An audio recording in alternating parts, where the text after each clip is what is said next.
So let's start with the heart murmur. Heart murmur क्या होता है? कोई भी एबनॉर्मल साउंड जो S1 S2 के अलावा हमें सुनाई देता है। नॉर्मली जो होता है हमारा S1 और S2 हमें सुनाई देता है, और जो हार्ट साउंड होते हैं वो हमेशा वॉल्व जब क्लोज होता है उससे बनते हैं। तो हार्ट मर्मर समझने के लिए सबसे पहले ये जो एक निमोनिक है टी पैम, इसको समझना होगा। तो टी पैम में हम क्या करते हैं? ट्राइकस्पिड, पल्मोनरी, आयोटिक और माइट्रल, ये हमारे पास चार वॉल्व होते हैं। तो चार वॉल्व हमने ऊपर लिख लिया। देन हमें पता है एक सिस्टोल होता है और डायस्टोल फेज होता है, तो हमने सिस्टोल लिख लिया और डायस्टोल लिख लिया। अब हमें ये भी पता है कि मर्मर दो तरीके के होते हैं, या तो रिगर्जिटेशन होगा या स्टेनोसिस होगा। रिगर्जिटेशन का मतलब ब्लड वेंट्रिकल से वापस एट्रियम में जा रहा है, और स्टेनोसिस का मतलब होता है कि जो पैसेज ऑफ द ब्लड है वो नैरो हो गया है। तो उसके लिए हमने क्या किया?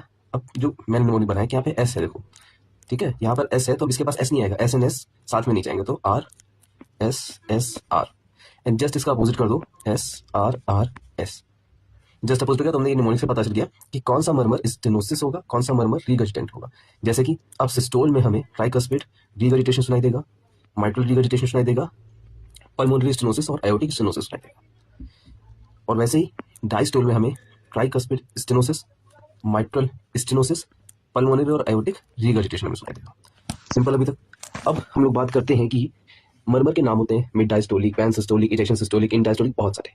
इजी करते हैं, हमेशा याद रखो टीएस एमएस ये दो होते हैं, ठीक है। एक हमारा ये टीएस येलो वाला पोर्शन और एमएस, इसमें हमें मिड डायस्टोलिक मर्मर सुनाई देता है, ठीक है, हो गया। अब टीआर एमआर, ट्राइकस्पिड रिगर्जिटेशन और mitral regurgitation, pan systolic murmur सुनाई देगा। इतना हो गया। देन हमने बात करा pulmonary aortic stenosis, pulmonary stenosis, aortic stenosis में सुनाई देगा ejection systolic murmur. Pulmonary regurgitation और आयोटिक रिगर्जिटेशन, इसमें हमें सुनाई देगा इन डायस्टोलिक मर्मर। तो अभी यहाँ से हमारा ये कॉन्सेप्ट क्लियर हो गया कि किस में कौन सा मर्मर आएगा। अब यहाँ पे सेम चीज वही हमने लिख दी, पैन सिस्टोलिक मर्मर किस में मिलेगा? एमआर, टीएस और वीएसडी में। वीएसडी याद रखना है, ये क्वेश्चन पूछा जाता है। Then ejection systolic A12 stenosis, pulmonary stenosis and hypertrophic obstructive cardiomyopathy. इन डायस्टोलिक में मिलेगा AR, TR। Mid diastolic MS, TS, AST।